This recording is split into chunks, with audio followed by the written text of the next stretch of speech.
Bismillahirrahmanirrahim. Assalamualaikum warahmatullahi wabarakatuh dan salam sejahtera. Saya Muhammad Azim Hasnan. Hari ini akan membentangkan tentang apakah itu maksud puisi, puisi terbagi kepada berapa dan juga apakah itu konsep puisi. Puisi Melayu terbagi pada dua, iaitu puisi Melayu moden dan juga puisi Melayu tradisional. Puisi Melayu tradisional terdiri pada seloka, gurindam dan sebagainya. Dan manakala puisi Melayu moden pula adalah terdiri daripada satu saja, iaitu sajak.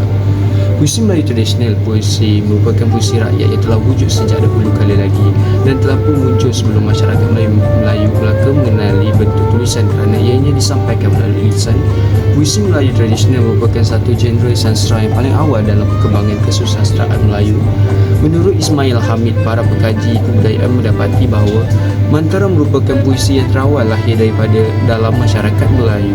Menurut Siti Zaleha Hashim 2016, puisi tradisional terbagi kepada 12 genre, iaitu pantun, syair, nazam, gurindam, seloka, teka-teki, peribahasa berangkap, teromba, talibun atau sesombak, prosa berirama, mantara dan dikir.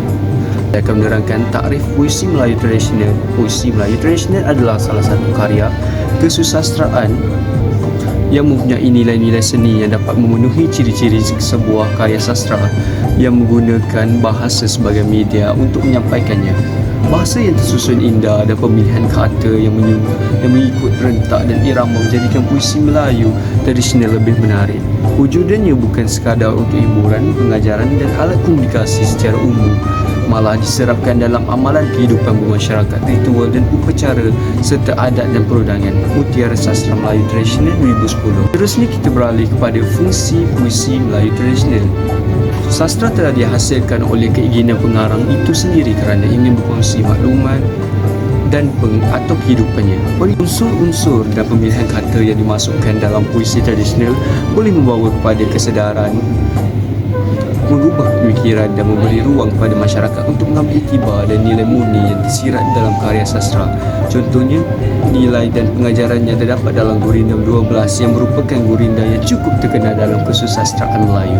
Saya pergi kepada manifestasi akal budi. Yang pertama yang saya pilih adalah pantun.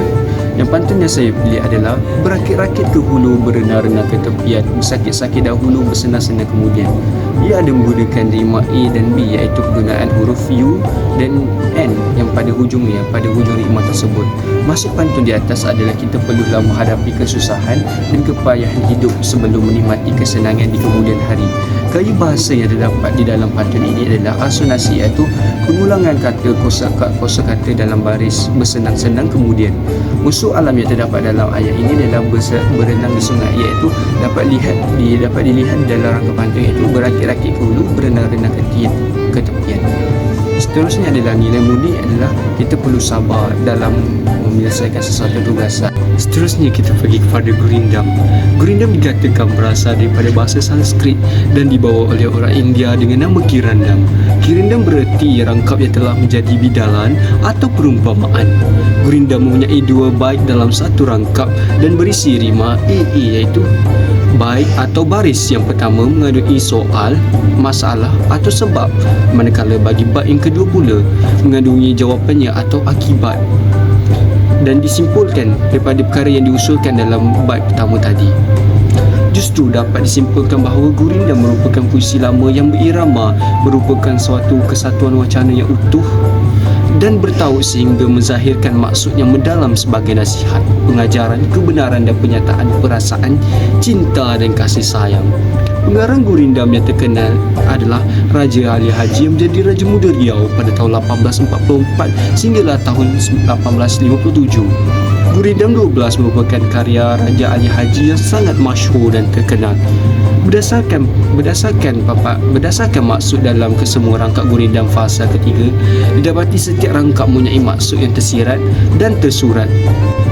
Hakikatnya, setiap perbuatan, setiap anggota badan memberikan impak yang sangat signifikan kepada perbuatan atau tingkah laku dan sikap manusia seluruhnya di dunia yang fana ini. Setiap manusia memiliki anggota badan yang harus dipelihara dan dijaga dengan sebaik-baiknya agar fungsinya yang mendatangkan manfaat Pada manusia, setiap manusia tidak memudaratkan manusia itu sendiri.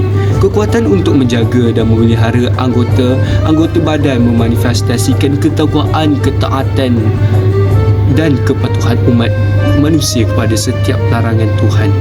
Apabila seseorang mempunyai kekuatan untuk patuh, maka pola berfikir yang positif akan wujud secara dalaman. Pola pemikiran yang positif akan memberikan kata-kata, kalimat-kalimat, fikir-fikiran dan gambaran-gambaran yang membina dan membangunkan minda. Situasi ini akan meletakkan seseorang dalam zon yang positif selain menghadirkan kebahagiaan, kejayaan, keceriaan serta kesuburan mental. Kesimpulannya, berdasarkan perbincangan, didapati Gurindam 12 fasal ketiga ini syarat dan kaya dengan nasihat dan pengajaran kepada semua lapisan masyarakat di alam maya ini. Seterusnya kita beralih kepada syair. Syair yang saya pilih adalah syair Burung Nuri. Syair ini menceritakan tema tentang adab dalam kehidupan seseorang. Penyair menceritakan tentang adab dalam menjalani kehidupan di mana kita akan dikecewakan dalam hubungan. Kehidupannya terumbang-ambing dan gagal berfikir secara rasional. Bentuk syair tersebut adalah syair berbentuk terikat. Syair ini terdiri daripada 8 rangkap yang mengandungi 4 baris bagi setiap rangkap. Semua baris merupakan maksud yang mengandungi 3 hingga 6 patah perkataan dalam. Terusnya kita pergi kepada gaya bahasa yang terdapat dalam bab syair Burung Nuri ini. Gaya bahasa yang pertama adalah simile, iaitu laksana cermin jatuh ke batu repetisi, hanyutlah badan ke sana kemari. Seterusnya singkup, sajak dan nazam banyak tak kena. Seterusnya kita beralih kepada paradoks, daripada hidup sebaiknya mati. Seterusnya pada invensi, sahifah dituliskan supaya nyata. Seterusnya kita beralih kepada pengajaran. Pengajaran pertama yang terdapat di dalam syair Burung Nuri ini adalah kita hendaklah sedar dan bermuhasabah diri apabila melakukan kesilapan dan berusaha untuk berubah ke arah yang lebih baik. Yang kedua adalah kita seharusnya tabah meneruskan kehidupan walaupun menghadapi pelbagai kecewaan dan dugaan. Akhir sekali adalah manifestasi akal budi untuk seloka. Seloka yang saya pilih adalah seloka Pak Padir. Pandai-pandai wahai Pak Pandir, anak dipijak, dagang dijinjing, kucing dibunuh, tikus dibelah, harta habis badan tergadai. Mendengar gelagak dagang, tak sedar bertelanjang. Mendengar guruh di langit, air tempayan dicurahkan. Mulut kena suap pisang, buntut kena cangkut ona, gunting makan di hujung, papan dia juga yang menanggung. Maksud seloka Pak Pandir yang saya bunyikan tadi sebentar tadi adalah Pak Pandir mengutamakan orang asing tetapi anak sendiri terbiar dan tidak diberi perhatian sewajarnya. Pak Pandir membunuh kucing tetapi tikus yang kotor dan tidak guna pula dibela. Semua harta miliknya tergadai kerana percaya akan cakap orang asing. Pak Pandir akhirnya tidak memiliki apa-apa lagi. Dirinya pun telah pun telanjang.